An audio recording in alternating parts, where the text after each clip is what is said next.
அடுத்த வாய்ப்பு பாராளுமன்றத்துக்கு கொடுத்தாங்கன்னா நிற்பேன். பாராளுமன்ற தொகுதியில் நிற்கிறதுக்கு வாய்ப்பு கொடுக்கல. தமிழுடைய பழமையை உணர்ந்திருக்கிறாரு மோடிஜி. அப்படின்னா தமிழர்கள் திருடர்களா நீங்க சமாளிக்கிறீங்க? வேணும்னா போட்டு காட்டுறீங்களா? பிரதமர் மோடியோடைய ஸ்பீச்சை எல்லாமே திருச்சி பேசுறாங்க. இப்ப காங்கிரஸ் வந்து பேசுறத மட்டும் ரொம்ப ரைட்டிங், அது எப்படி? அது நியூஸ்லாம் பாக்குறேன், நீங்க வீடியோ காமிங்க.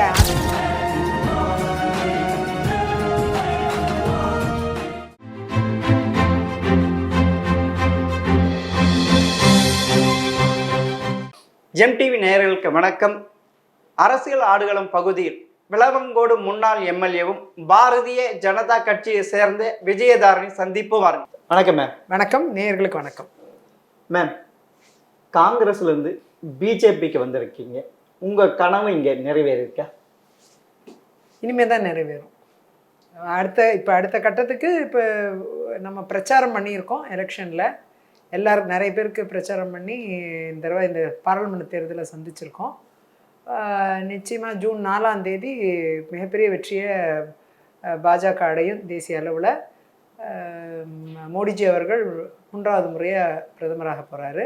அதற்கப்புறம் என்னுடைய பணிகள் என்னவாக இருக்கும், பதவிகள் என்னவாக இருக்குங்கிறத விரைவில் கட்சி தீர்மானிக்கும். உங்களுடைய கனவு என்ன? பாராளுமன்ற தொகுதியில் நிற்கணும்? இல்லை, அப்படிலாம் கனவு. அப்படிதானே சொல்லியிருக்கீங்க. நான் வந்து சட்டமன்ற தேர்தலில் நிற்க மாட்டேன். இல்ல இந்த பை எலெக்ஷன்ல நிக்கலன்னு தான் சொல்றேன். இல்ல, அதுக்கு முன்னே நீங்க டெல்லியில பிரஸ் மீட் பண்ணப்ப இனி வந்து சட்டமன்றத்துல நிக்க மாட்டேன், பாராளுமன்றத்துல தான் நிக்க போறேன்னு நீங்க நான் சொன்னது இல்ல நான் தெளிவுபடுத்துறேன். இந்த தடவை சட்டமன்றத்துக்கு இந்த வரக்கூடிய 3 தடவை சட்டமன்ற உறுப்பினராக இருந்துட்டேன். அடுத்த வாய்ப்பு பாராளுமன்றத்துக்கு கொடுத்தாங்கன்னா நிற்பேன். பை எலெக்ஷன்ல நிக்கலன்னு சொன்னேன். பை எலெக்ஷன்ல நிக்க மாட்டேன்னு சொன்னேன். அவ்வளவுதான் சொல்லியிருக்கேன். மாத்தி சொல்ற மாதிரி இருக்கேன். இல்ல மாத்திலாம் சொல்லல. நீங்க நான் இப்ப சட்டமன்ற எலெக்ஷன் வருது, என்னோட ரிசைன் பண்ணதால வருது இல்லையா? ஆமா, பை எலெக்ஷன் அதுல நிக்கலன்னு சொன்னேன். சரி, நீங்க உங்களுக்கு ஏன் பாராளுமன்ற தொகுதியில நிக்கிறதுக்கு வாய்ப்பு கொடுக்கல? பாராளுமன்ற தொகுதி அவர் சீனியர் லீடர் விருப்பப்படுறாருங்கிறப்ப அவருக்கு கொடுப்போம். ஒருவேளை அவர் விருப்பப்படலான்னா என்ன நிறுத்தலாங்கிற அந்த ஐடியா பிஜேபியில் இருந்தது. நானும் அதை ஏற்றுக்கிட்டேன். அவர் விருப்பப்படுறதுனால அவருக்கே கொடுங்கன்னு சொன்னேன். இல்லை, அவர் கண்டெஸ்ட் பண்ண விருப்பப்படுற சீனியர் லீடர் அதுவும் பல தடவை கண்டெஸ்ட் பண்ண. தமிழகத்தை 39 தொகுதி இருக்கு. அப்படி இருக்கிறப்ப எல்லா தொகுதிகளுக்கு எந்த தொகுதியிலும் நீங்க கொடுத்துருக்கலாம். இல்ல நான் கன்னியாகுமரி தொகுதியில் நிக்கிறேன்னு தான் சொல்லியிருந்தேன். இல்ல, உங்களுக்கு பின்னாடி வந்த ராதிகாவுக்கு அவங்க கொடுத்தாங்க, ஏன் உங்களுக்கு கொடுக்கல? நீங்க மற்ற தொகுதிகள், நம்ம கன்னியாகுமரி தொகுதி, அவங்க சென்னையை சேர்ந்தவங்க, அவங்க விருதுநகர்ல போய் நிக்கிறாங்க. இல்ல, அவங்க விருதுநகர் வந்து அவங்க ஆல்ரெடி அவங்க வந்து இவருக்கு பெருந்தலைவர் காமராஜருக்கு இதெல்லாம் கொடுத்துருக்காங்களே, மணிமண்டபம்லாம் கட்டியிருக்காங்க, அதெல்லாம் பண்ணியிருக்காங்க. விருதுநகர்ல சில பணிகளை பண்ணியிருக்காங்க. அதனால அவங்க அங்க நிக்கிறாங்கன்னு நான் நினைக்கிறேன். அப்படிதான் நான் நினைக்கிறேன். நீங்க ஏன் அதுவும் இல்லாம அவங்களுக்கு அங்க சில பின்புலம் இருக்குங்கிறத நம்பிக்கையில அவங்க நிக்கிறாங்க. நான் வந்து கன்னியாகுமரியில நிக்க வாய்ப்பு கொடுத்தா நிக்கலாம், இல்லைன்னா அடுத்த வாய்ப்புல என்னவோ கட்சி பணி ஆற்றலாம். அடுத்த வாய்ப்பு என்னவோ அவங்க கன்சிடர் பண்ணுவாங்க. பதவியை தாண்டி பணிகள் இந்த தடவை பார்லிமெண்ட்டுக்கு ஒர்க் பண்ணுவோம். அப்புறமா நம்ம ஆட்சி அமைஞ்ச பிறகு அவங்க என்ன சொல்றாங்களோ அந்த மாதிரி. நீங்க காங்கிரஸ்ல எந்த பதவியும் கொடுக்கலன்ட்டு தானே அந்த இதுல இருந்து தானே இப்ப பிஜேபி போனீங்க. காங்கிரஸ்ல இல்ல அதெல்லாம் இல்ல. காங்கிரஸ்ல ஃப்ளோர் லீடர் ஜெயிச்ச பிறகும், 1க்கு 2 தடவை ஜெயிச்ச பிறகும் பெண்ணுக்கு ஃப்ளோர் லீடர் தரலைங்கிற மனநிலை இருந்ததால நம்ம காங்கிரஸோட மனநிலை அதுவா இருந்தது.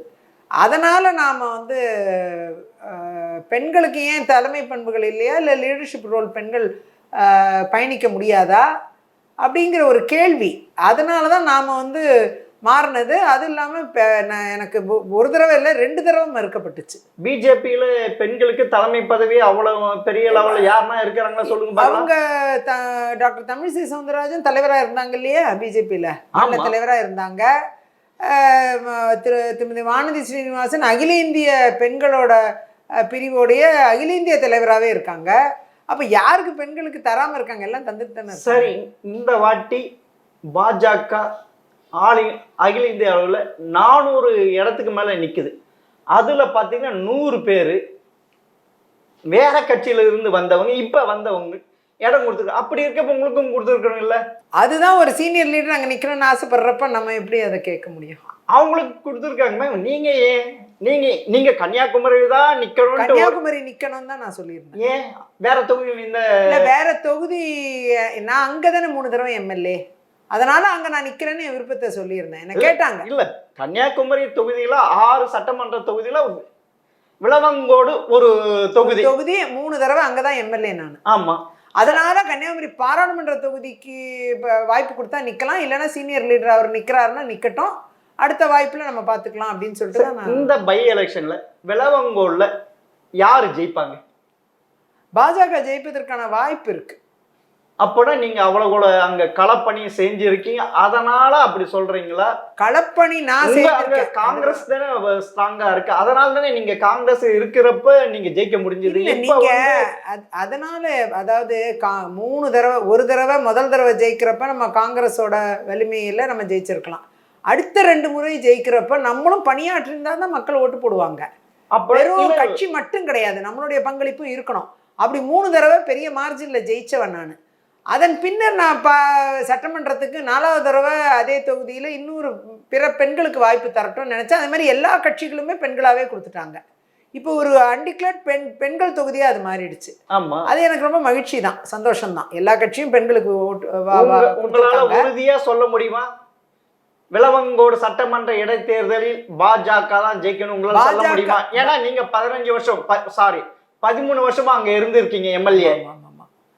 வாய்ப்பு இருக்கு, வாய்ப்புகள் இருக்கு. ஏன் உறுதியா உங்களால சொல்ல முடியல? வாய்ப்பு இருக்குன்றீங்க. ஆமா இருக்கு, வாய்ப்பு இருக்குன்னு தான் சொல்ல முடியும். ஜெயிக்கிறதுக்கான வாய்ப்பு இருக்குன்னு தான் சொல்ல முடியும். இல்ல ஆனா ரிசல்ட் வந்த பிறகுதானே சொல்ல தெரியும் எதா இருந்தாலும். இல்ல நீங்க 13 வருஷமா இருந்தீங்க, அப்படி இருக்கிறப்ப அது காங்கிரஸ் தொகுதி. அப்படி இருக்கிறப்ப அப்படிலாம் எந்த தொகுதி யாருக்கும் எலெக்ஷன் கமிஷன் எழுதி கொடுக்கல. நீங்க தயவு செஞ்சு புரிஞ்சுக்குங்க. எனக்கு முன்னாடி 3 தடவை கம்யூனிஸ்ட் இருந்த தொகுதி அது. கம்யூனிஸ்டோட கோட்டையா இருந்ததை உடைச்சுதான் நான் காங்கிரஸ் 3 தடவை நான் எம்எல்ஏ ஆயிட்டேன். அப்ப விளவங்கோடு உங்களை வச்சுதான் ஓட்டு போட்டாங்களா? காங்கிரஸ் வச்சு ஓட்டு போட்டாங்க உங்களுக்கு? ரெண்டுமே இருக்கும்.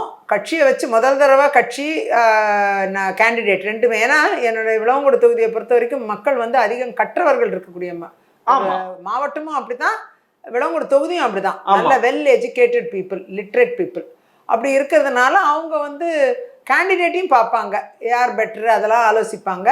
அந்த அடிப்படையில் வாக்குகளை கொடுப்பாங்க. எனக்கு அந்த மாதிரி ஓட்டு விழுந்தது, அதில் மாற்று கருத்து இல்லை. இந்த தடவை என்ன மனநிலையில் ஓட்டு போட்டிருக்காங்கன்னு எனக்கு தெரியல. ஓட்டிங் பர்சன்டேஜ் பயங்கரமாக குறைஞ்சிருக்கு இந்த தடவை. அதுவும் ஒரு பார்க்க வேண்டிய ஒன்றா இருக்கு. சரி, நீங்க இப்ப வந்து பாராளுமன்ற தேர்தலுக்கு பிரச்சாரத்துக்கு போனீங்களா? ஆமா போனேன். எங்கெங்க போனீங்க? எல்லாம் கன்னியாகுமரி போனீங்களா? ஆமா, கன்னியாகுமரியில் அவர் பொன்னார் கூட இப்போ பிரச்சாரம் பண்ணினேன். அவருக்கு ஓப்பன் ஜீப்பில் பிரச்சாரம் பண்ணேன். எல்லா டிவிலாம் வந்தது, எல்லா பேப்பர்லாம் வந்தது. விளவங்கோடுலையும் அந்த கேண்டிடேட்டுக்காக பிரச்சாரம் பண்ணேன், அதுவும் எல்லா பத்திரிகைகள்லையும் வந்தது. அவர் திரு நயனார் நாகேந்திரன் அவர்களுக்கும் திருநெல்வேலி அங்கேயும் பண்ணேன், அங்கேயும் பிரச்சாரம் பண்ணேன். அதுக்கப்புறம் இவங்க டாக்டர் தமிழிசை சவுந்தரராஜன் தென்சென்னை அவங்களுக்கு பிரச்சாரம் பண்ணேன். அப்புறம் கோவையில் திரு அண்ணாமலை அவர்களுக்காகவும் அங்கே போயிருந்தேன். அது மாதிரி நிறைய தொகுதிகளில் பிரச்சாரம் பண்ணியிருந்தேன். சரி, நீங்க வந்து உங்களுடைய மனக்கோட்டை அதிகமாக இருக்கிறதுனால காங்கிரஸ் அதை மனக்கோட்டை அதிகம் பாஜக நிறைவேற்றும்னு நினைக்கிறேன். இல்ல மனக்கோட்டை அதெல்லாம் ஒன்றும் கிடையாதுங்க. அரசியலுங்கிற தளம் வந்து நீங்க மக்களுக்கான பணியாற்றக்கூடிய தளம். அங்க மக்கள் பணி ஆற்றுவதற்கு உங்க கையில வந்து ஒரு எலெக்டட் பொசிஷனுங்கிறது தேவை. அந்த எலெக்டட் பொசிஷனை நம்ம ஜெயிச்சு வந்த பிறகு அந்த மீண்டும் ஃப்ளோர் லீடருக்கும் ஜெயிக்கிறோம். ஜெயித்து வந்த பிறகு வந்து அதை பெண்களுக்கு கொடுக்க முடியாதுன்னு ரெஃப்யூஸ் பண்றப்பதான் நமக்கு அது சிரமமா. இல்ல உங்களுக்கு வந்து சட்டமன்றத்துல காங்கிரஸ் தலைவரா தரலன்ட்டு ஒரு மனஸ்தாபம் இருந்தது, பெரிய லெவல்ல எது வர முடியலன்ட்டு ஒரு மனஸ்தாபம் இருந்தது. அதனால தானே நீங்க காங்கிரஸ் விட்டு பாஜக வந்தீங்க. அதாவது பெண்களுக்கு ஒரு தலைமை பதவிகள் கொடுக்கறது வந்து முடியாது, பெண்களால் அந்த தலைமை பதவிகளில் பர்ஃபார்ம் பண்ண முடியாது அப்படிங்கிற மனநிலை காங்கிரஸ்க்கு இருக்குது. திமுகவும் அதை விரும்பாதுன்னு அவங்க பயப்படுறாங்க காங்கிரஸ். அதனால தான் எனக்கு வந்து அது மறுக்கப்பட்டுச்சு. இல்லை, நீங்கள் ஒரு காலத்தில் ஏடிஎம்கே கூட சேரதுக்கான சூழ்நிலை நீங்க உருவாக்குனீங்கல்ல. ஜெயலலிதா இருக்கிறப்ப அவங்க கிட்ட க்ளோஸ் ஆயிருந்தீங்க. அப்படிதான் பத்திரிகைகள் எழுதுனாங்க. சேர போறீங்கன்ட்டு ஒரு இது வந்தது இல்ல. அப்ப அம்மையார் ஏன் அப்ப சேராம விட்டீங்க? அங்க இருந்திருந்தா இல்ல எப்பயுமே எதையாவது நான் ஏடிஎம்கே போறேன், பிஜேபி போறேன், நீங்க ஒரு பதவி ஏதாவது வேகன்சி வரும்போது எனக்கு தரக்கூடாதுங்கிறதுக்காகவே எப்பயுமே இதை கொளுத்தி போட்டுக்கிட்டே இருந்தாங்க. காங்கிரஸ்ல இருந்தே இந்த வேலையை செஞ்சுட்டே இருந்தாங்க, தொடர்ந்து பண்ணிட்டு தான் பல ஆண்டு காலம் பண்ணிட்டே இருந்தாங்க. அப்பனா நீங்க அப்புறம் லாஸ்டா நான் வந்து எதுவுமே தரமாட்டாங்க, பெண்களுக்கு வந்து தலைமை பண்புகள் இல்லை நம்புற கட்சியில நம்ம எப்படி இங்க பயணிக்கிறது, அதுக்குண்டான பணிகளில் நம்மளை ஈடுபடுத்த மாட்டாங்க. இவ்வளோ சீனியர் ஆன பிறகு அதுக்குண்டான பணிகளில் நம்மளை ஈடுபடுத்த மாட்டேங்கிறாங்க. மக்கள் பணியாற்றும் தளத்தில் வந்து அதனால ஒரு பெரிய கஷ்டமும் இருக்குது. பிஜேபியை பொறுத்த வரைக்கும் மிக வளரக்கூடிய கட்சி, அடுத்த கட்டத்துக்கு நகர்த்தி கொண்டு போகணுன்ட்டு மாநில தலைவர் திரு அண்ணாமலை அவர்கள் அவருடைய சீரிய முயற்சியில் அவர் நல்ல ஒரு முடிவில் ஒரு நல்ல ஓட் பர்சன்டேஜ் இந்த தடவை கிடைக்கிறதுக்கான நல்ல வாய்ப்பு இருக்குது. பிஜேபி ஒரு மிகப்பெரிய அளவில் வளர்ந்த கட்சியாக மாறக்கூடிய சூழ்நிலை ஏற்பட்டிருக்கு. இல்லை, உங்கள் உடம்புல ஓடுறது ரத்தமே காங்கிரஸ் ரத்தம். அப்படி இருக்கிறப்ப பிஜேபி எப்படி ஏற்றுக்க முடிஞ்சு? உங்களால் மனசாட்சி அப்படிலாம் ஒன்றும் கிடையாது. அதெல்லாம் அப்படி ஒன்றுமே கிடையாது. இந்த ரத்தம் தான் இதுன்ட்டு எங்கேயும் எழுதப்படல. நீங்கள் அப்படி யாருக்கும் எந்த ரத்தமும் கிடையாது. இந்த நாட்டில் இந்தியனுங்கிற ரத்தம் தான் எல்லாருக்கும் இருக்குது ஆச்சுங்களா. அதனால் ஒரு இந்தியனாக இருக்கணும் முதல்ல, அந்த இந்தியனுங்கிற உணர்வு நமக்கு இருக்கணும். அடுத்தது தமிழ்நாடை விரும்பக்கூடிய ஒவ்வொருவரும் ஒரு தமிழனுங்கிற ஒரு ஒரு ஒரு மிகப்பெரிய பெருமையை நம்ம தாங்கி நிற்கிறோம், அதில் மாற்று கருத்து இல்லை. ஆகையால் ஒரு இந்தியனுங்கிறத முதல்ல இருக்கணும், அடுத்தபடியாக தமிழனுங்கிற அடையாளம் நமக்கு இருக்குது. இதில் நான் தெளிவாக இருக்கிற ஆள். அதனால் நீங்கள் பிஜேபி கட்சி ஒரு நேஷனல் பார்ட்டி, காங்கிரஸ் மாதிரி அதுவும் ஒரு நேஷனல் பார்ட்டி. அப்படி இருக்கும்போது நேஷனோட பயணிக்கிற ஒரு வாய்ப்பு அதில் இருக்கு இல்லையா, நம்ம அதை தான் பார்க்கணும். இல்லை, நீங்கள் தமிழன்ட்டு சொல்கிறீங்கல்ல, தமிழன்ட்டு ஒரு பற்று இருக்கு. அந்த தமிழ்ங்கிற அடையாளம், அந்த அடையாளம் பாஜக இருக்கா? இருக்கு. மோடிக்கு இருக்கா? மோடிஜி அதனால தான் அதிகமாக தமிழ்நாட்டுக்கு வந்திருக்காரு, காசி தமிழ் சங்கத்தை நடத்தினாரு. இன்னைக்கு அவர் நாமினேஷனே ஒரு தமிழ் அதிகாரிகிட்ட தான் கொடுத்துருக்காரு, அவரோட நாமினேஷனையே. அது ரொம்ப பெருமையா கதை. அது அந்த அதிகாரி கையில கொடுத்த பிறகு அவர் தமிழன் தெரிந்த பிறகு ஒரு தமிழனிடம் நான் இந்த இதை நாமினேஷன் கொடுத்ததுல பெருமைப்படுறேன்னு சந்தோஷப்பட்டிருக்காரு. ஆகையால இதெல்லாமே நீங்க பாத்தீங்கன்னா மோடிஜி அவர்களும் சரி, பாஜகவும் சரி, தமிழ்நாட்டுல மக்களுடைய ஆதரவு பெற்ற கட்சியா வெகு விரைவில் மிகப்பெரிய அளவில் வரும், மாற்றுக்கருத்தே இல்லை. தமிழ்நாட்டு வந்த மாத்திரம் இந்த தமிழ் வந்து உயர்மையான மொழி, தமிழர் அறிவாளின்ட்டு சொல்லுவாங்க எங்க இருந்தாலும். மோடி ஆனா தமிழ்நாட்டை விட்டு வெளியே போனா இந்தியா முழுக்க இருக்கிற எல்லா மாநிலங்களும் இருக்கிற எல்லா மொழிகளும் முக்கியமான மொழிகள் தான். அந்தந்த ஊருக்கு அந்தந்த மொழி தேவைதான். காங்கிரஸ் அதானே சொல்லுது. நீங்க சொன்னீங்க காங்கிரஸ் தமிழ்நாட்டுக்கு வரும்போது தமிழ்னு சொல்லுவாங்க, கர்நாடகா போகும்போது கன்னடான்னு சொல்லுவாங்க, மகாராஷ்டிரா போகும்போது மராட்டின்பாங்க. அப்படி எல்லா தேசிய கட்சிகளும் அப்படிதான் பயணிக்கும், அதுல மாற்று கருத்து இல்லை. தமிழ் மீது ஒரு எக்ஸ்ட்ரா அன்பு பாசம் பாரத பிரதமர் மோடிஜிக்கு இருக்கிறதுக்கு காரணம் வந்து தமிழுடைய பழமையை உணர்ந்திருக்கிறாரு, சங்கத்தமிழை பத்தி புரிஞ்சிருக்கிறாரு. ஒரிசால சமீபத்தில் என்ன சொன்னாரு? இந்த மண்ணை சேர்ந்தவன் தான் ஆளானும் சொல்லியிருக்காரு. யாரை வச்சு அதை அப்படி சொன்னாரு? ஒரிசால. ஒரிசால அது கரெக்ட் தானே? ஆமா, அந்த மண்ணை சார்ந்தவர் தான் ஆளணும். ஏன் அது நவீன் பட்நாயக்கா இருக்கலாம், இல்ல பிஜேபியில உள்ள முக்கிய தலைவரா இருக்கலாம், யார் வேணா இருக்கலாம்ல. சரி, அவர் ஒரு குஜராத்தி, அவர் குஜராத்ல தான் நிக்கணும். ஏன் வாரணாசில போய் நிக்கிறாரு? பார்லிமெண்ட்டுக்கு யார் வேணா எங்க வேணா நிக்கலாம், சட்டம் அப்படிதானே சொல்லுது. அப்பனா ஒரு முதல்வரா அதே மாதிரி ஒரு இந்தியன் எங்க காலம் போய் நிக்கிறாங்கல்ல சட்டமன்றத்துல கூட. சட்டமன்றத்துல அப்படி நிக்க முடியாது. சட்டமன்றத்துல அப்படித்தானே இருக்கு. இல்ல தமிழ்நாட்டை சேர்ந்த தமிழ்நாட்டுல தான் நிக்கிறோம். வாக்காளர் பட்டியல இருந்தா சட்டத்தை புரிஞ்சுக்கிட்டு நீங்க பேசணும்னு நான் நினைக்கிறேன். தமிழ்நாட்டில் அசம்பிளிக்கு கண்டெஸ்ட் பண்ணோம்னா தமிழ்நாட்டில் இருக்கவங்க மட்டும்தான் கண்டெஸ்ட் பண்ண முடியும், வெளியூர் ஆளுங்க வந்து கண்டெஸ்ட் பண்ண முடியாது. இங்கே இருக்கிற இது இருந்தால் தான் நமக்கு அங்கீகாரம் இருந்தால் தான், வாக்குரிமை இருந்தால் தான் இங்கே கண்டெஸ்ட் பண்ண முடியும். இப்போ இது ஒரிசால வாக்குரிமை நிற்கலாம் இல்லை, பார்லிமெண்ட்டுக்கு நிற்கலாம் இல்லை, அசம்பிளிக்கு நிக்க முடியாது. அசம்பிளியில நார்மலா வந்து அவர் அங்க வாக்கு ஆமா அதுல இருக்கு, அப்புறமா அங்க நிக்கலாம் இல்ல. நீங்க அப்படிதானே சொல்லுது. நீங்க யார சொல்றீங்கன்னு எனக்கு தெரியல. நீங்கள் யாரை சொல்கிறீங்கன்னு எனக்கு தெரியல. அப்படி ஒரு நபர் யாராவது தமிழ்நாட்டிலேருந்து போய் நிற்கிறாங்கன்னா அவங்க வாக்குரிமை இருந்து ஒரு எம்எல்ஏ ஆகலாம், அதனால தப்பு கிடையாது. ஆனால் மக்களுடைய மனநிலை என்னவா இருக்கும்னா தங்களை ஆளக்கூடிய முதல்வர் வந்து தங்களை சார்ந்தவராக இருக்கணும்னு ஆசைப்படுவாங்க. இல்லை எப்படி தெரியுங்களா, நவீன் பட்நாயக்கு அப்புறமா அந்த கட்சிக்கு தலைமை தாங்கப்ப ஒரு தமிழர் வி பாண்டியன் அதை மனசுல வச்சு அப்படி சொன்னாருன்ட்டு ஒரு இது இருக்கு. அது ஏத்துக்கிறீங்களா? தெரியல, எனக்கு அதை பற்றி தெரியல. ஆனால் அதே நேரம் ஒரு தமிழர் இன்னொரு இடத்துல போய் அவர் ஒரு எம்எல்ஏ ஆகிறாருன்னா எவ்வளோ பேர் ஆயிருக்காங்க அந்த மாதிரி. ஏன் ஆந்திராவில் கூட நீங்கள் பார்த்தீங்கன்னா தமிழ்நாட்டில் இருக்கிற ஆஃபீஸராக இருந்தவர் அங்கே எம்எல்ஏ ஆயிருக்காரு, எம்பி ஆயிருக்காரு. மகாராஷ்டிரா ஒரு தமிழர் பிஜேபி கேண்டிடேட் எம்எல்ஏ ஆயிருக்காரு. எம்எல்ஏ ஆகலாம், ஆனால் ஆகக்கூடாது, முதல்வர் ஆகக்கூடாது. ஒரு எம்எல்ஏ ஆகும்போது ஏன் முதல்வர் ஆக முடியாது? அப்படி கிடையாது. இல்ல சட்டத்துல அனுமதிக்கப்பட்டதா இருக்கலாம், ஆனா மக்கள் ஏற்பார்களான்னு தான் சந்தேகம். சரி, இன்னொன்னு சொல்றாரு, பூரி ஜெகநாதர் கோயிலுடைய பொக்கிஷ சாவி தமிழ்நாட்டுக்கு போயிடுச்சு அப்படின்னா தமிழர்கள் திருடர்களா? அது எனக்கு தெரியல, நான் அது கவனிக்கல. அப்படி நீங்க வந்து தமிழ்நாட்டுக்கு போச்சுன்னா அது நான் சந்தோஷம். அப்படி இல்ல எது சொல்றாரு? பூரி ஜெகநாத கோயிலுடைய பொக்கிஷ ஜாவி தமிழகத்துக்கு போயிட்டு தமிழகிட்டம் போயிடுச்சு. தமிழ்நாடுக்கு போச்சா தமிழ்நாட்டுக்கு போயிடுச்சுன்றார். எனக்கு அதை பத்தி அது எதை மீன் பண்றாருன்னு தெரியல. எனக்கு நீங்க சமாளிக்கிறீங்க, உங்களுக்கு தெரியாத விஷயமே இல்ல. ஒரு சுப்ரீம் நான் ஒரே ஒரு கேள்வி கேட்கிறேன், இதுக்கு பதில் சொல்லுங்க. தமிழ்நாட்டுக்கு நவீன் பட்நாயக் முதல்வர் ஆவாருன்னு சொன்னா நம்ம ஏத்துக்குவோமா? நம்ம ஏத்துக்குவோமா? இல்ல சொல்லுங்க. இல்ல ஏத்துக்க மாட்டேன். ஏன் இங்க எம்ஜிஆர் வந்து இருங்க, நீங்க சொன்னீங்கல்ல, நீங்க வந்து ஒரு எம்எல்ஏ ஆயிருக்கிற அந்த ஸ்டேட்ல பிறந்தவன் தான் இது ஆகணும்னு சொன்னீங்கல்ல. இங்க வந்து எம்ஜிஆர் இல்ல, நீங்க அப்படிதான் உங்க வேணும்னா போட்டு காட்டுறீங்களா? நீங்க அது வேணும்னா போட்டு காட்டுறீங்களா? நீங்க ஒரிசால அந்த ஊர்க்காரர் மக்கள் ஏற்புடைய தன்மை, சட்டம் என்னவா வேணா இருக்கலாம், மக்கள் ஏற்புடைய தன்மை எப்போ வரும்னா அவங்க சொந்த நிலத்துல இருக்கிறவங்க அவங்களோட முதல்வராக வரணும்னு ஆசைப்படுவாங்க. அதே மாதிரி எம்ஜிஆர் அவர்கள் பல ஆண்டு காலம் இங்கே பணியாற்றி இங்கே அவர் வந்து ஒரு நடிகராக இருந்து திமுகவில் ஒரு அங்கமாக இருந்து அவர் வேலை பார்த்த பிறகு அதுக்கப்புறம் சொந்த கட்சி ஆரம்பித்து தன்னை எஸ்டாப்ளிஷ் பண்ணி அதுக்கப்புறம் தான் அவர் வந்து இங்கே முதல்வர் ஆகிறாரு.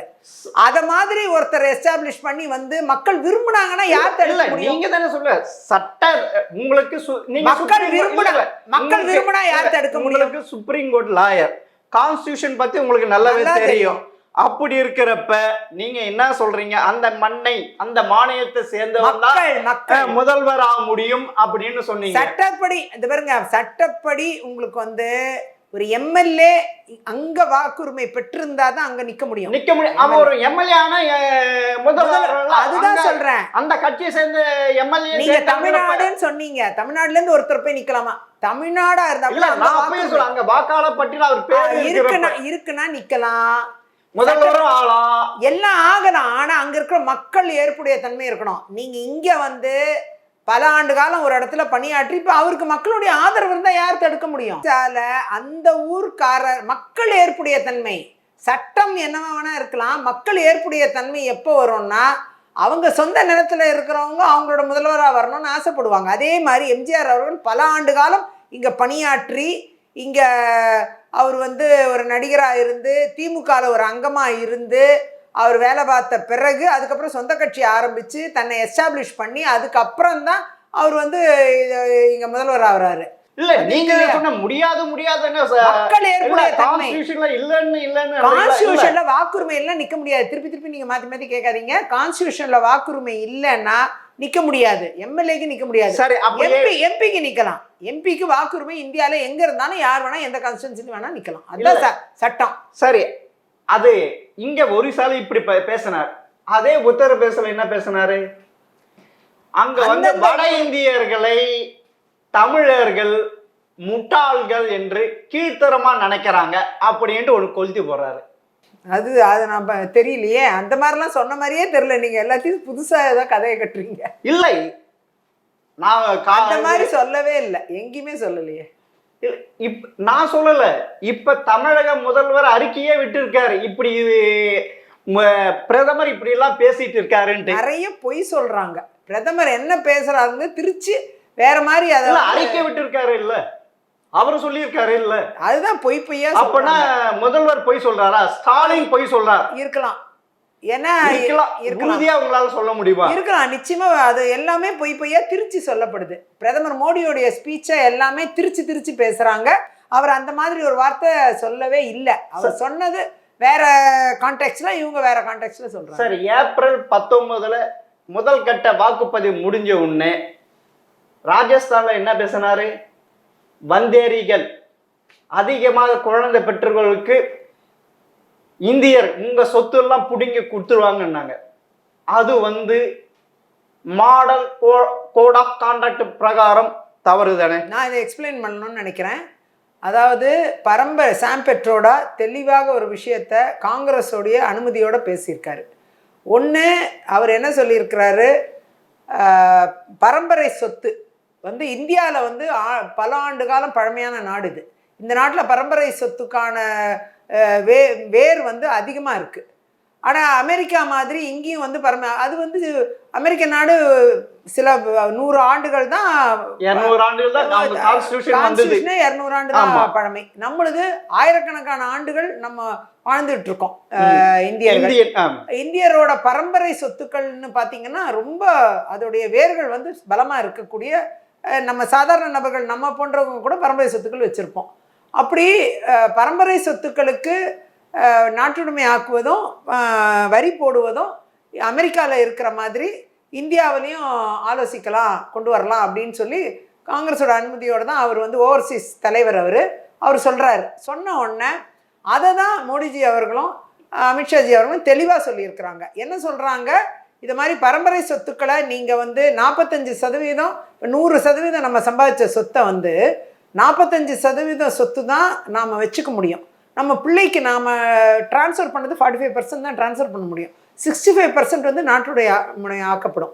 65% கொடுத்த பிறகு 45% நம்ம குழந்தைக்கு நம்ம கொடுக்குறோன்னா, நம்ம குழந்தை அதை மறுபடியும் 100% ஆக்குறாருன்னு வைங்களேன். அது மேலே இன்ஹெரிட்டன்ஸ் டேக்ஸ் அதுவும் போடுவாங்க, இல்லைன்னா வெல்த் டேக்ஸ்ன்னு போடுவாங்க 45%க்கு.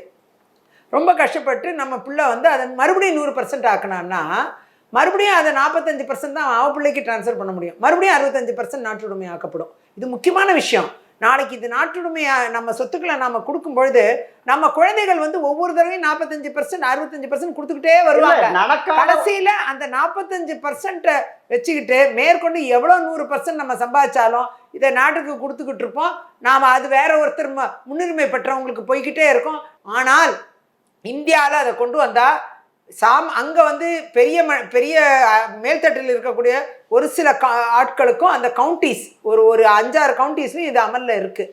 அமெரிக்கா முழுசாக இது அமலில் இல்லை. ஆனால் இந்த சட்டம் அது கடுமையான எதிர்ப்பும் வந்திருக்கு நிறைய கவுண்டிஸில், சில இடத்துல இருக்குது. ஆனால் இவங்க என்ன சொல்கிறாங்கன்னா, அமெரிக்காவில் இருக்கக்கூடிய இந்த 4-5 கவுண்டிஸில் இருக்கக்கூடிய இந்த சட்டம் இந்தியாவில் முழுமையாக கொண்டு வரணும் அப்படின்னு சொல்கிறப்ப இது நிச்சயமா ஒவ்வொரு சாமானிய இந்தியனையும் பாதிக்கும். இல்ல அது கிடையாது. எங்களுடைய மேன் பேசல அவரு பொதுவான கருத்து தானே சொல்லி இருக்கிறாரு. கிடையாது, பொதுவான கருத்து எப்படி ஆகும்? மோடி இருக்கிறதெல்லாம் எடுத்து விட்டுட்டே இருக்கிறாரு. கிடையாது, நீங்க மோடிஜி பேசினா மட்டும் நீங்க அப்படி பேசினார் இப்படி பேசினார்னு கேள்வி கேட்குறீங்களே. இப்ப காங்கிரஸ்ல இருந்து பேசுறத மட்டும் ரொம்ப ரைட்டுங்கிறீங்க. அது எப்படி? அது என்ன பேசுறாங்க? அப்ப இந்த பரம்பரை சொத்தை நாட்டுடைமை ஆக்குறதும் வரி போடுறதும் அது எவ்வளவு தவறான ஒன்று. சரி, இப்படி இந்துக்களுக்கும் முஸ்லிமுக்கும் ஒரு பிளவை உருவாக்கி இருக்காரு. ஒரு வந்தேரிகள் அதிகமாக குழந்தை பெற்றவர்கள். அப்படி இருக்கிறப்ப எலெக்ஷன் கமிஷன் யாருக்கு நோட்டீஸ் அனுப்பிச்சிருக்கணும்? இந்தியால நீங்க ஒரு அட்வொகேட், அதுவும் supreme court advocate, election commission rule பிரகாரம் யாருக்கு நோட்டீஸ் அனுப்பணும்? யாருக்குமே இது நோட்டீஸ் அனுப்ப வேண்டியதில்லை. இதை பொறுத்த வரைக்கும் அவர் அந்த மாதிரி வார்த்தையை பயன்படுத்தலை. அவர் சொன்னது சிட்டிசன்ஷிப் அமெண்ட்மெண்ட் ஆக்ட் படி வெளிநாட்டிலிருந்து வரக்கூடியவர்கள் இப்போ நாம் பாகிஸ்தான், பங்களாதேஷ், ஆப்கானிஸ்தான் போன்ற நாடுகள் எல்லாம் இஸ்லாமிய நாடுகளாக டிக்ளேர் ஆயிடுச்சு. நம்மள்ட்ட பிரிஞ்சு போய் எல்லாமே டிக்ளேர்டு இஸ்லாமிய நாடுகள். அங்கே இஸ்லாமியர்களுக்கு பெரிய கொடூரங்களோ தொந்தரவுகளோ கிடையாது. அவங்க நம்ம நாடை தேடி வர வேண்டிய அவசியம் இல்லை. ஆனால் நம்மள்டேருந்து போய் சீக்கியர்கள், இந்துக்கள், இன்னும் ஜெயினர்கள் என்று பார்சிகள், இப்படி ஒரு 5 to 10 வரை உள்ள பிரிவுகள், அது எல்லாமே இஸ்லாமிய நாடுகள். அப்படி திரும்பி வரக்கூடியவங்க வந்து இஸ்லாமியர்களா அவங்க திரும்பி இங்கே மறுபடியும் திருப்பி நம்ம நாட்டுக்கு அவங்க எல்லாம் திரும்பி வர்றாங்கன்னா அது ஓவர்லோட் ஆகும். இங்கே இருக்கக்கூடிய இஸ்லாமியர்களை அவங்க சொல்லலை, அது தப்புன்னு தான் அவர் கேள்வி கேட்டிருக்காரு. அந்த அளவுக்கு இஸ்லாமியர்களையும் சிறுபான்மை மக்களையும் அவர் ஆதரிச்சு பேசுறாரு. அது மட்டும் கிடையாது, சிறுபான்மை மக்களை எந்த இடத்துலையுமே நான் வந்து தவறா பேசலன்ட்டு பிரதமர் மோடி அவர்கள் தெள்ள தெளிவா தன்னோட விளக்கத்தை கொடுத்திருக்காரு. இதுக்கு மேல உங்களுக்கு என்ன இல்லை, அப்படி செய்யறது தப்புன்ட்டு மோடி சொல்லி இருக்காருன்றீங்களா? உங்க கூட கூட்டணி வைத்து உள்ள தெலுங்கு தேசம் கட்சியுடைய தேர்தல் அறிக்கையில் முஸ்லிம்களுக்கு 4% இடஒதுக்கீடு வழங்கப்படும் சொல்லியிருக்காங்களே. அப்படி இருக்கிறப்ப நீங்க வந்துட வேண்டியதானே? உங்களுடைய கொள்கைக்கு முரணானது.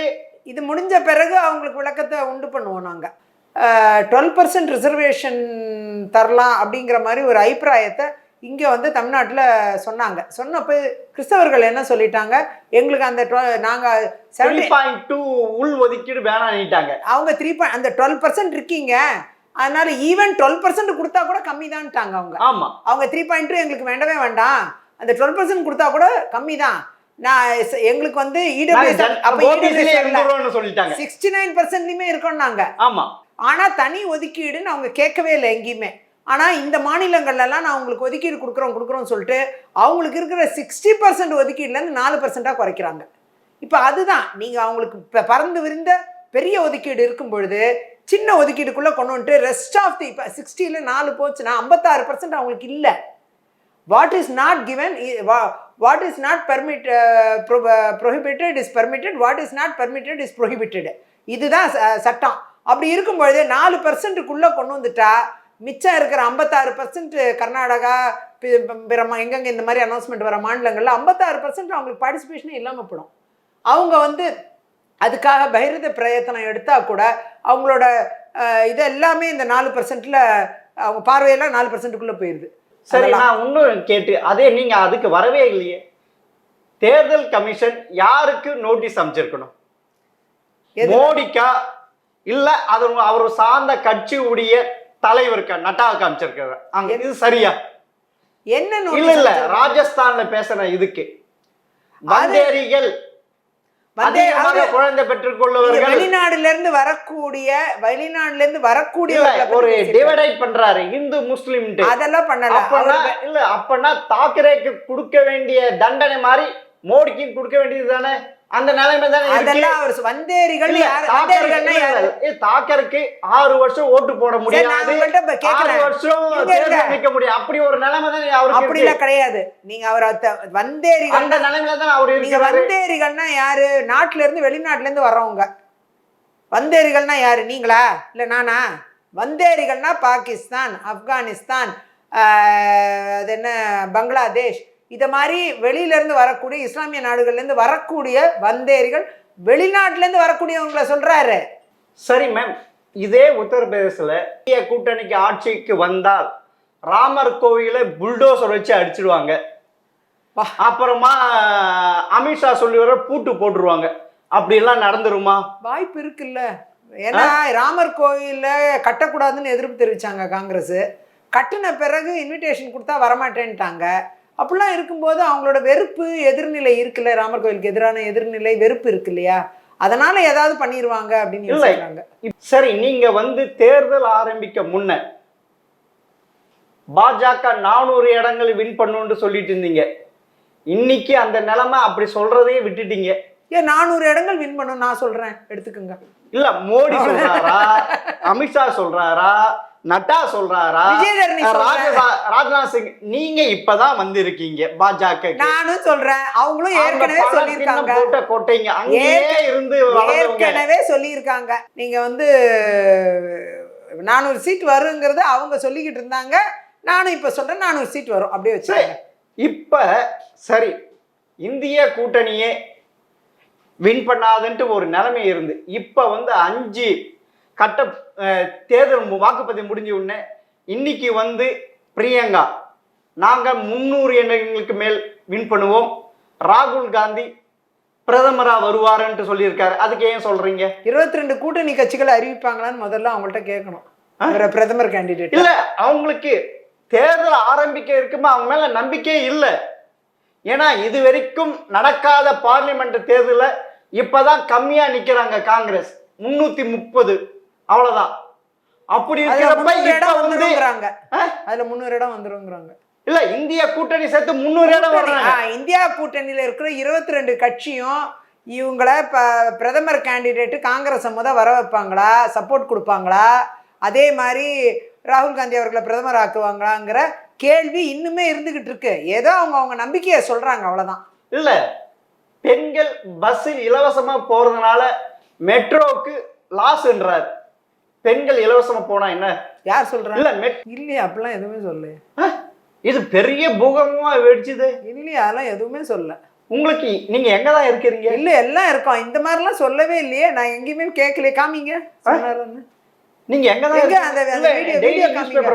நியூஸ்லாம் பாக்குறேன், நீங்க வீடியோ காமிங்க. அந்த மாதிரி ஒரு செய்தியை கூட நான் பார்க்கல. காங்கிரஸ் உடைய மேனிஃபெஸ்டோ பத்தி தான் பெரிய லெவல பூஸ்ட் பண்ணிட்டு இருக்கீங்களே.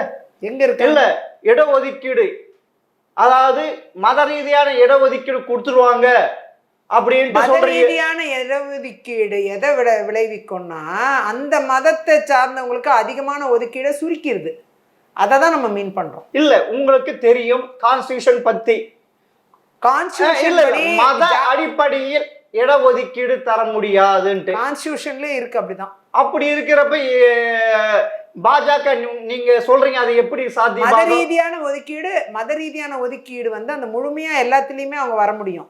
தனி ஒதுக்கீடுங்கிறது வேண்டாங்கன்னு தான் பாஜக சொல்லுது. இல்ல இப்ப 2014 வளர்ச்சி அப்படின்னு சொன்னீங்க, 2019 பாதுகாப்புன்னு சொன்னீங்க, 2024 ஒண்ணுமே சொல்லலைங்க. வளர்ச்சியும் பாதுகாப்பும் நீங்க சொல்றீங்க. அவரும் சொல்லியிருக்காரு. தேர்தல் அறிக்கை அப்படி ஒண்ணு சொல்லி இருக்கு. வளர்ச்சி இருக்கு, வளர்ச்சி, பாதுகாப்பு. இல்ல இப்ப சாப்பிடுறதுக்கு எனக்கு சாப்பாடு வேணும். நீங்க 2045 இந்தியா உலக அளவில் 3வது வளர்ந்த நாட்டில் 3வது பொருளாதாரத்தில் வந்துடும். இப்ப சாப்பிட்டு தானே இருக்கிறீங்க. 2047 வல்லரசு நாடா ஆகும்னு சொல்லியிருக்கோம். கரெக்டா புரிஞ்சுக்குங்க. நீங்க சரியாவே புரிஞ்சுக்க மாட்டீங்க. இல்ல பொருளாதார ரீதியில் 3வது இடத்துக்கு வந்துருவோம். ஆமா, அதுதான். அதாவது 5ல இருந்து 3வது இடத்துக்கு வருவோம்னு சொல்லியிருக்கோம். வல்லரசா மாறும்னு சொல்லியிருக்கோம். இது வந்து இன்னைக்கு சாப்பிட்றதுக்கு சாப்பாடு எல்லாருக்கும் இருக்கு. இன்னும் அதிகமா நிறைய பொருளாதாரத்துல வளர்ச்சி பெறுவோம், வல்லரசா மாறுவோங்கிறத சொல்லியிருக்கோம். சரி, இந்தியா எல்லாருக்கும் புரியும். இந்தியா கூட்டணி ஆட்சிக்கே வராதுன்னு இருக்கிறப்ப நீங்க வந்து ஆட்சிக்கு வந்து விட்டால் 5 ஆண்டுகளுக்கு 5 பிரதமரா இருப்பாங்கன்ட்டு அப்போன்னா நீங்களே ஒத்துக்கிறீங்களா? தோல்வியை நீங்களே ஒத்துக்கிறீங்களா? இந்தியா கூட்டணி வெற்றி அதோடைய இந்தியா கூட்டணி ஆட்சிக்கு வரதோடைய ஆபத்து என்னங்கிறது மக்களுக்கு தெரியணும் இல்லையா? அதை பேசித்தானே ஆகணும். அதனால 22 கட்சி கூட்டணியில ஆனா வந்து பிரதமர் வந்து 22 கட்சி கூட்டணினால எல்லாரையும் திருப்தி பண்ணனா குறைஞ்சபட்சம் 3 மாசத்துக்கு ஒரு பிரதமர் வைக்க வேண்டிய கட்டாயம் வரும். சரி, நீங்க 10 ஆண்டுகள் ஆட்சிகளை இருந்துட்டு நாங்க இது செஞ்சோம் அதை செஞ்சு இப்படி வளர்ந்துருக்க அப்படி சொல்லி ஓட்டு கேட்காம அப்படிதான் சொல்லி ஓட்டு கேட்கறோம் எல்லா இடத்துலயும். இதெல்லாம் மற்றதெல்லாம் சும்மா சைட்ல காங்கிரஸ் உடைய மேனிஃபெஸ்டோ அதெல்லாம் சைட்ல வரக்கூடிய ஐட்டம்ஸ். மெயின் வந்து வளர்ச்சி தான். நாட்டுடைய வளர்ச்சி என்னங்கிறத முதல்ல ஃபர்ஸ்ட் மோடிஜி அவர்கள் அதை பேசிட்டு தான் மற்றதெல்லாம் பேசுவார். சரி, இறுதியா கேட்கிறேன், பாஜக ஜூன் 4ஆம் தேதி நீங்க சொல்ற பாஜக 370 அலைன்ஸோடு சேர்ந்த 400 இடம் வரத்துக்கு வாய்ப்பு இருக்கா? பாஜக ஜூன் 4ஆம் தேதி 3வது முறையாக மிகப்பெரிய வெற்றி அடைஞ்சு மோடிஜி அவர்கள் பிரதமர் ஆவாருங்கிறதுல எந்த ஒரு மாற்று கருத்தும் இல்லை. இல்ல நேருடைய சாதனையை ஈக்குவல் பண்ணிடுவாருன்றீங்க. பிரேக் பண்ணுவாரு.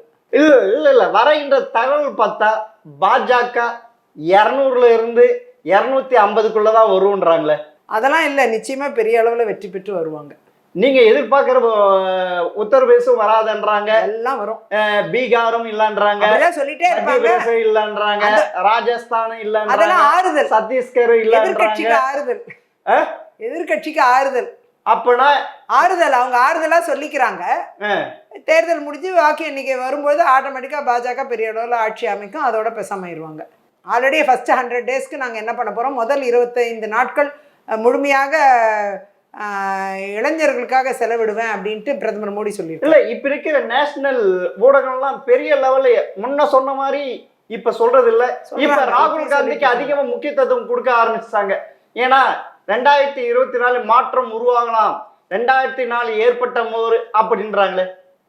மாற்றம் ஏற்படுமா ஏற்படாதாங்க ஜூன் 4ஆம் தேதி நம்ம பார்க்கணும். நிச்சயமா பாரத பிரதமர் மோடி அவர்கள் ஆட்சி அமைப்பார், அதில் மாற்று கருத்து இல்லை. ஜெம் டிவிக்காக உங்க பொன்னான நேரத்தை ஒதுக்கி மிக்க நன்றிமே. நன்றி, வணக்கம்.